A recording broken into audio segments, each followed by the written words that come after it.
This part of the tutorial will show you how to make mountains inside Sandbox 2. So I'm going to open my tutorial map that I've already edited the oceans on. Let it load. Now if you notice things are overly bright, it's because I actually imported the time of day used inside the demo map. Set it for 2 o'clock. It helps with texturing the mountains because the sun will be in the correct position and we can work out matching these shadows. But of course the image is insanely bright. So how we can fix that is go to Train, Import Export, Texture, re-export the texture, open up the texture in GIMP, go to Layer, Colors, Levels, and lower the midpoint down. In my case, it's right about here. I'm going to save this. Minimize. And then I'm going to re-import the texture. Now I got back to my natural looking texture. So just remember that the textures inside Sandbox 2 are all made to be extremely bright, and then they handle lighting based on that. Okay. I'm not going to do a generate surface texture operation right now because I'm just doing terrain.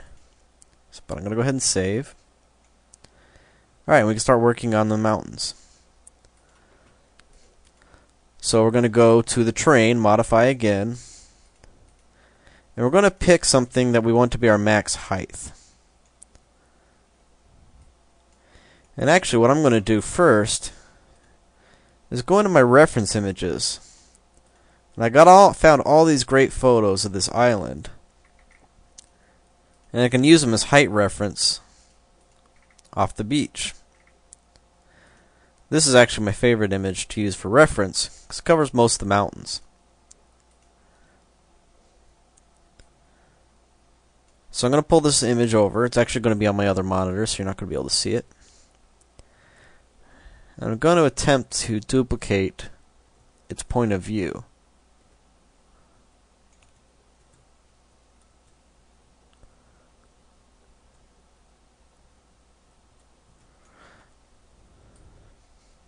There, that works. Okay, I'm going to hit Control F1, and that's going to make it so I can snap back to this camera position. Alright, so set my outside radius here fairly large. Actually, quite a bit larger than that. There we go. I'm going to set my hardness extremely low so that it just works off the time I have on the brush.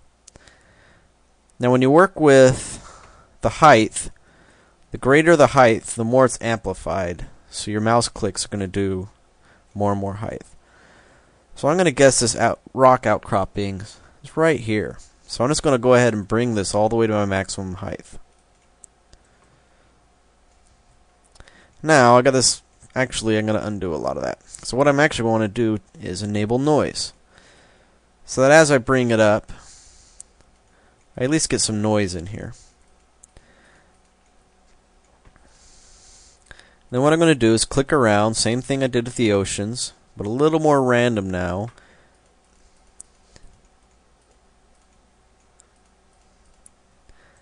Again, being coarse, and you'll adjust it later.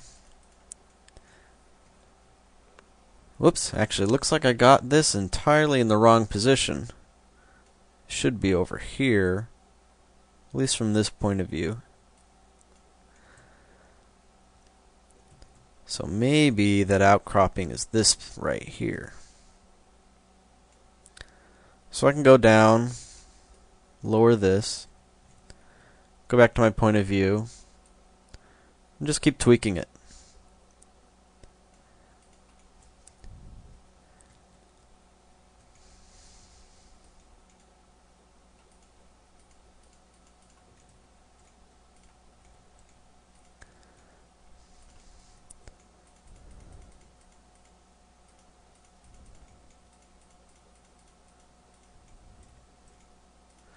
Again, you're probably going to end up ruining some of the beach you already did. Don't worry about that. You'll clean it up later.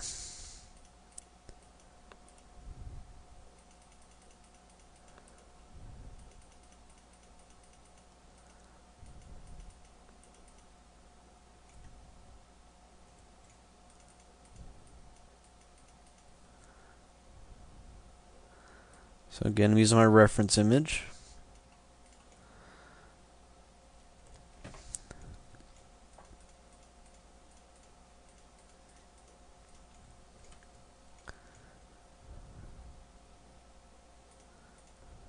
I'm just going to close GIMP here.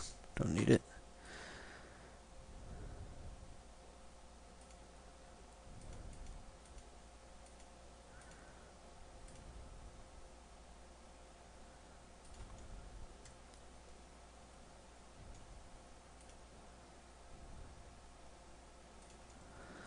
Okay.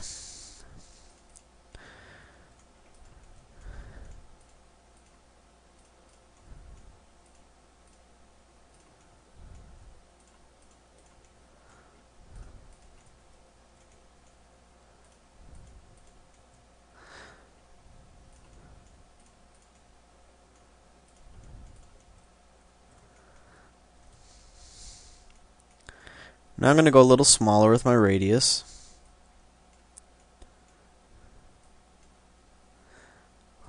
A little bit harder. I'm doing extremely short clicks. I'm going to roughen this up a little bit too much there.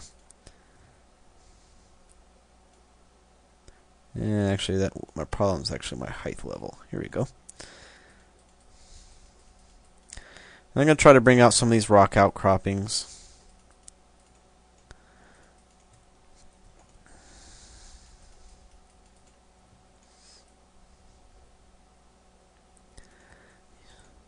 Again, I'm just trying to get the general shape of the island.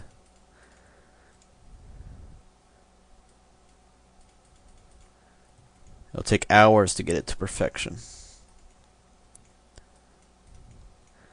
So that should just give you the general idea. And I'm going to work on this for a little bit, and then we'll come back.